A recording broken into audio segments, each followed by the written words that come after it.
வாழ்த்துக்கள் நண்பர்களே. இது அரசியல் களம். நான் உங்கள் அமீர். நாம் இதுக்கு முன்னால் வீடியோவில் வாட்ஸ்அப்பு வதந்திகள் ஒரு அரசாங்கத்தை கவிழ்த்துடுமா என்பதை பற்றி பார்த்தோம். இதில் அந்த வீடியோவில் எப்படி பிஜேபி நிறுவனமயமாக்கி அந்த பொய் செய்திகளை பரப்பி அது மக்களை சென்றடைய வைத்து வெற்றி கொண்ட அந்த பின்னணியை பார்த்தோம். பாடுபட்ட சிவம் சங்கர் ஜி லண்டனை சார்ந்த ஒரு நிறுவனத்தை முன்னுதாரணம் வச்சு அந்த கேமை ப்ளே பண்ணி பொய்கையும் பொருட்டுகளையும் பரப்பி ஒரு நல்ல முதல்வரை 25 ஆண்டுகள் நூற்றாண்டு காலம் ஆட்சி செய்த நல்ல ஒரு முதல்வரை மாணிக் சர்க்காரை வீழ்த்தியதை நாம் அந்த வீடியோவில் பார்த்தோம். சிவசங்கர் ஜி அவர் பின்பற்றிய லண்டனை சேர்ந்த கேம்பிரிட்ஜ் அனாலிட்டிகா என்ற நிறுவனத்தை தான் சிவசங்கர் ஜி ஃபாலோ பண்ணார். 2016 தேர்தல்களில் இந்த கேம்பிரிட்ஜ் அனாலிட்டிகா நிறுவனம் டொனால்டு ட்ரம்ப்பை ஆட்சி கட்டிலில் ஏற்றுறதுக்காக அரசியல் வியூகங்களை அமைத்த ஒரு நிறுவனம். அந்த நிறுவனத்தினுடைய சில தகவல்கள் ரொம்ப இன்ட்ரெஸ்டிங்காக இருக்குது. வாங்க ஒவ்வொன்றா அதை நம்ம பார்ப்போம். இந்த கேம்பிரிட்ஜ் அனாலிட்டிகா நிறுவனம் முதல்ல அந்த செயல்முறை எங்கே ஸ்டார்ட் பண்ணிச்சுன்னு சொன்னால் ஃபேஸ்புக்கில் தான், முகநூலில் தான் அது ஆரம்பிச்சுது. ஃபேஸ்புக்கில் கிட்டத்தட்ட 8.7 கோடி நபர்களுடைய தனிப்பட்ட தகவல்களை அது திருடிச்சு. இது திருட்டு தான். ஏன்னா ஒருவருடைய அனுமதி இல்லாமல் அந்த தரவுகளை எடுக்கிறது திருட்டு குற்றம்தான்.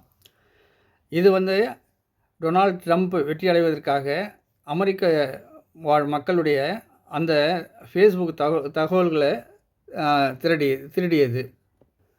அந்த ஃபேஸ்புக் யூஸர்களுடைய தரவுகளை திருடியதோடு அவங்களுக்கு ஃப்ரெண்ட்ஸ் இருப்பாங்க இல்லையா, ஃப்ரெண்ட்ஸ் ஆஃப் ஃப்ரெண்ட்ஸ்னு வருதில்ல, அந்த நண்பர்களுடைய தகவல்களையும் திருடியது.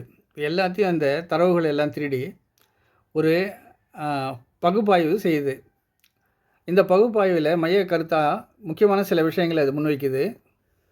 இது அமெரிக்க மக்கள் அவங்களுடைய எதை விரும்புகிறாங்க, எதை வெறுக்கிறாங்க, அவங்களுடைய குணாம்சம் எப்படி இருக்குது, எதை கண்டு அச்சப்படுறாங்க, பயப்படுறாங்க, இதெல்லாம் அவங்க ஒன்று திரட்டியதை ஒரு ப்ரொஃபைல் சைக்கோகிராஃபிக் சொல்லிட்டு ஒரு ப்ரொஃபைல் ரெடி பண்ணுது.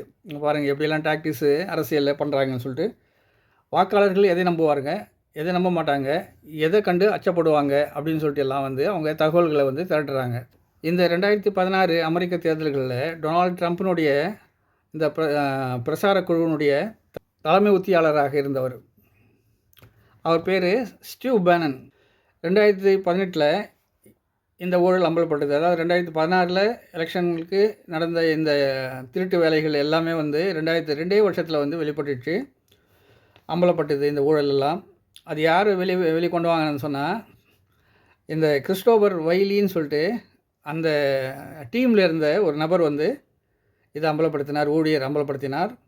எனக்கும் அடிக்கடி ஒரு நம்பிக்கை வருது மனசில். ஏன்னு சொன்னால் இப்போ இவிஎம் மோசடிகள் நடந்து ஒட்டுமொத்த நம்ம நாட்டினுடைய ஆட்சி அதிகார அமைப்புகள் எதிர்கட்சி எல்லாமே பார்க்குற ஒரு அமைப்பு ஜிமார்கள் பண்ணிகிட்டு இருக்காங்க இல்லையா, நடுவண் அரசு பாஜக மற்றும் அதனுடைய தாய் அமைப்பான ஆர்எஸ்எஸ் அமைப்பு எப்படி செயல்படுதோ அந்த செயல்முறையை ஒரு காலம் அந்த இதிலேருந்து அந்த டீம்லேருந்து ஒரு ஆள் வெளியே கண்டிப்பாக சொல்லுவார், இது அம்பலப்படுத்துவார். அப்போது நம்ம இளம் தலைமுறை அவங்களுடைய முகத்தில் காரி உமிழுன்னு சொல்லிட்டு நான் சொல்லியிருந்தேன். நிச்சயமாக அது இறைவன் நாடினால் நடக்கும். அது இப்படி இதனுடைய பின்விளைவு என்னாச்சுன்னு சொன்னால் ஃபேஸ்புக் மேலே நிறைய கேஸுகள் போட ஆரம்பித்தாங்க, வழக்குகள் தொடுக்க ஆரம்பித்தாங்க. பெரும் பொருளாதார இதுக்கு ஆளாச்சு. அது ஏன்னு சொன்னால் எல்லாம் நஷ்டஈடு கேட்க ஆரம்பிச்சிட்டோன்னே பெரிய அடி இந்த ஃபேஸ்புக் நிறுவனத்துக்கு விழுந்துச்சு. பிறகு உலகளாவிய சட்ட நெருக்கடிகள், பண கஷ்டங்கள், வழக்குகளை எதிர்கொள்கிறது, இது நிலையாக 2018 இந்த கேம்பிரிட்ஜ் அனாலிட்டிகா நிறுவனம் இழுத்து மூடப்பட்டது. சுருக்கமாக நம்ம அந்த நிறுவனத்தை பற்றி சொல்லப்போனால் மக்களுடைய சமூக ஊடக தரவுகளை திருடி அவங்களுடைய அறியாமைகளை பயன்படுத்தி உளவியலாக அதை கையாண்டு ஒரு நாட்டினுடைய தேர்தல் அமைப்பையே வந்து மாற்ற முடியும்னு சொல்லிட்டு உலகுக்கு காட்டிய ஒரு அமைப்பு தான் இந்த பேராபத்தான ஒரு அமைப்பு, இந்த கேம்பிரிட்ஜ் அனாலிட்டிகா நிறுவனம்.